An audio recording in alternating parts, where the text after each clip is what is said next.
Okay, I'm going to try this. It's getting dark here, so of course you won't be able to see me. I'm trying to hotspot so I can read from the other phone. But mainstream media finally admits mass banker suicides were likely a vast criminal conspiracy.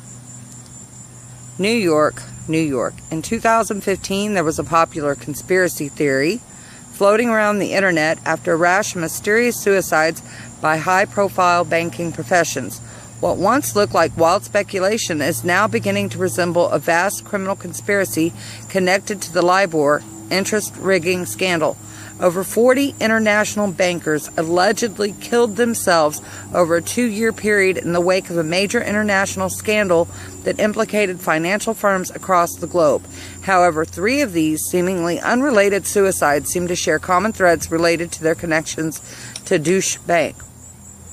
These 3 banker suicides in New York, London, and Siena, Italy took place within 17 months of each other in 2013-14, and what investigators labeled as a series of unrelated suicides.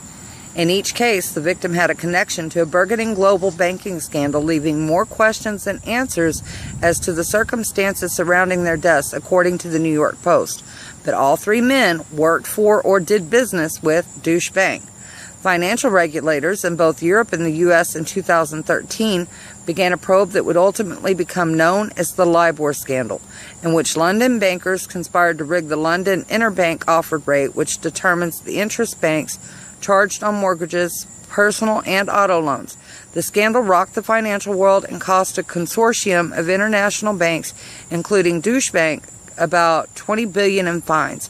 David Rossi, a 51-year-old communications director at the world's oldest bank, Italian Monte dei Paschi di Siena, which was on the brink of collapse due to heavy losses in the derivatives market and the 2008 financial crisis, fell to his death on March 6, 2013. At the time of his death, Monte Paschi was being investigated for its handling of billions in these risky derivative bets involving Deutsche Bank and Merrill Lynch. According to a report in the New York Post, a devastating security video shows Rossi landing on the pavement on his back facing the building, an odd position more likely to occur when a body is pushed from a window. The footage shows the 3-story fall didn't kill Rossi instantly. For almost 20 minutes, the banker lay on the dimly lit cobblestones, occasionally moving an arm and a leg. As he lay dying, 2 murky figures appear.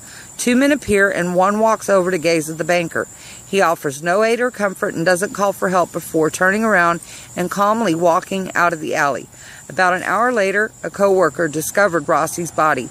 The arms were bruised, and he sustained a head wound, that, according to the local medical examiner's report, suggested there might have been a struggle prior to his fall.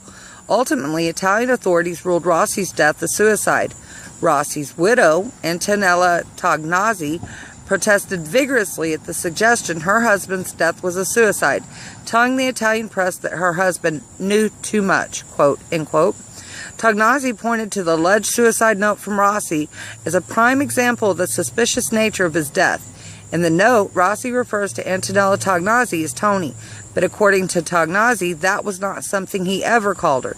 In October 2014, 2 Monte Paschi executives were convicted of obstructing regulators and misleading investigators by Italian authorities over the bailed-out Italian bank's finances in the wake of the acquisition of Banca Antonveneta, which was heavily financed by Deutsche Bank.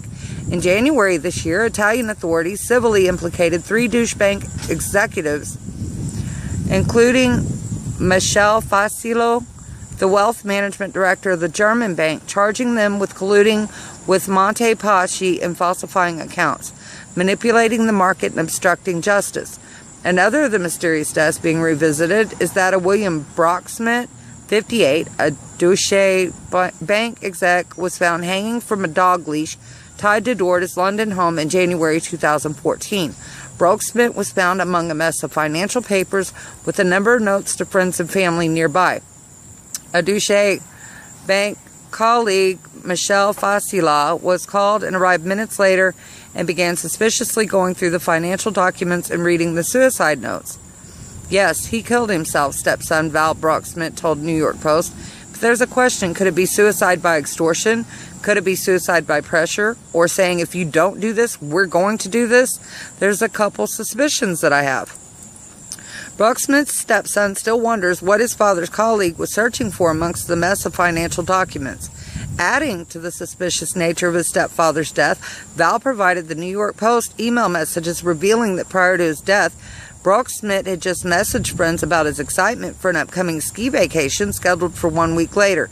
Although a clinical psychologist revealed Brocksmith had been treated due to being very anxious about authorities investigating areas of the bank at which he worked, his depression over the LIBOR scandal had subsided as his doctor gave him a clean bill of health only a month before his death. According to the report by the New York Post, a month before his death, William Brocksmith wrote, and what his son says shows his anger to fellow executives, asking why he should take the lead on the sticky matter of the upcoming Federal Reserve mandated stress test for the bank. He also questioned the generous loan loss numbers being used by the bank, afraid that federal regulators would see the bank was losing more on loans than the books showed. Large losses could lead the feds to slap the bank with restrictions. Who is recommending that I do this? Am I supposed to be an independent director, and this puts me further into a role aligned with management? He wrote.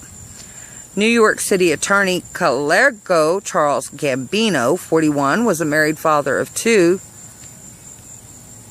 and Duche Bank's in-house lawyer for 11 years at the bank's downtown headquarters.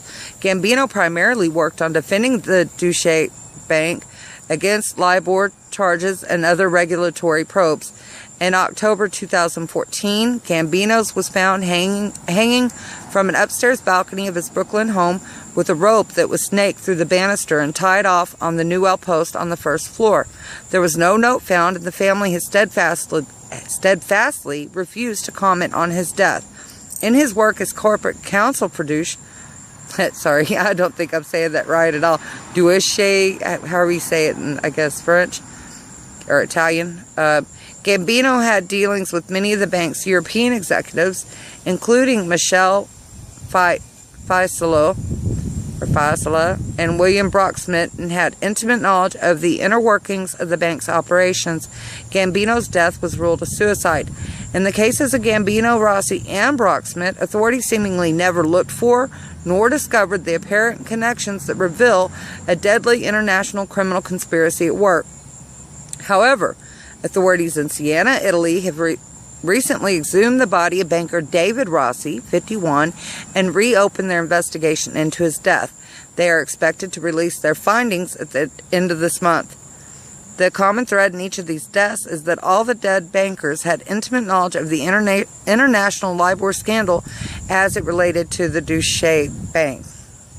It seems apparent that these men were killed to ensure their silence, thus allowing those responsible for the interest rigging scandal within Duche to avoid responsibility. So quite a very interesting article, and I'll be sure to include the source link for that. That was off of Blacklisted News. Anyway, I thought you guys might find that of interest. So anyway, much love as always. Snuggleback.